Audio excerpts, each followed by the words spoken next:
All right, shrimp scampi. Let's get down to brass tacks. It's very easy to make, but there's a couple little things that you want to make perfect. White wine, pepper flake, butter, shallot, garlic, parsley, beautiful wild caught scampi from Vietnam. Delicious. Now we need something green, so I'm using flat leaf parsley. You can use curly parsley, you could use chives, you could use scallions, probably even cilantro. Just something green that's kind of mild, that brings out the freshness, adds a nice color. So mince it fine. Mince your shallot very, very fine. Mince your garlic very, very fine, because these two aromatic ingredients are only going to be cooking for about 30 seconds. They're going to be cooking very, very fast, so make sure that you mince them extremely small.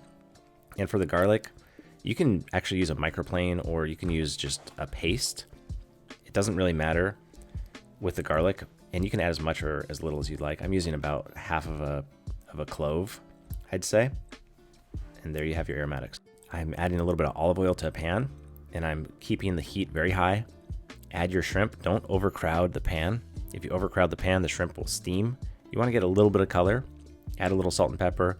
Cook them for about a minute on each side, and then give them a nice little flip. So you're going to cook for about 25% done on each side, and then the remainder of the 50% you're going to be cooking in the pan with the white wine butter sauce. So I don't sear my shrimp super hard because I think they get rubbery and dry. I just kind of go nice and light, as you can see there. Completely up to you.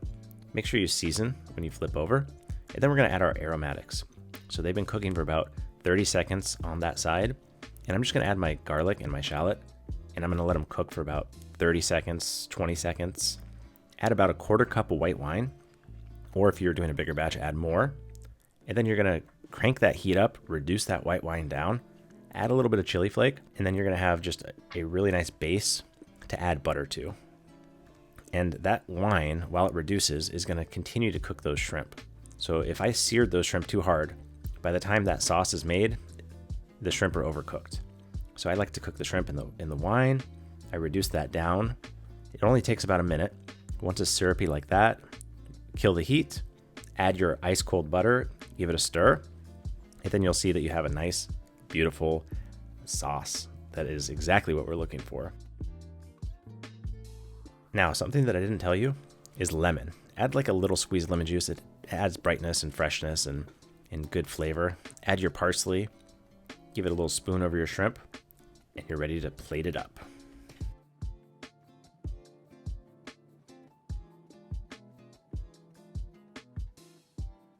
I'm using Halloween spaghetti.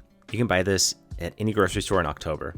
I'm just kidding, it's actually squid ink pasta, and it's amazing. It has a little bit of a seafood flavor to it, so it works really well with shrimp. And I'm just plating my shrimp right on top, and I'm gonna spoon that wonderful lemony, garlicky, buttery sauce over the pasta, over the shrimp. And there you have like a really elegant meal that's extremely easy and is very satisfying. So throw this in your repertoire. It's super easy to make. I hope you enjoyed the video. I hope you liked the recipe. Thanks for watching. Hit the thumbs up, and we'll see you on the next video. Thanks. Take care.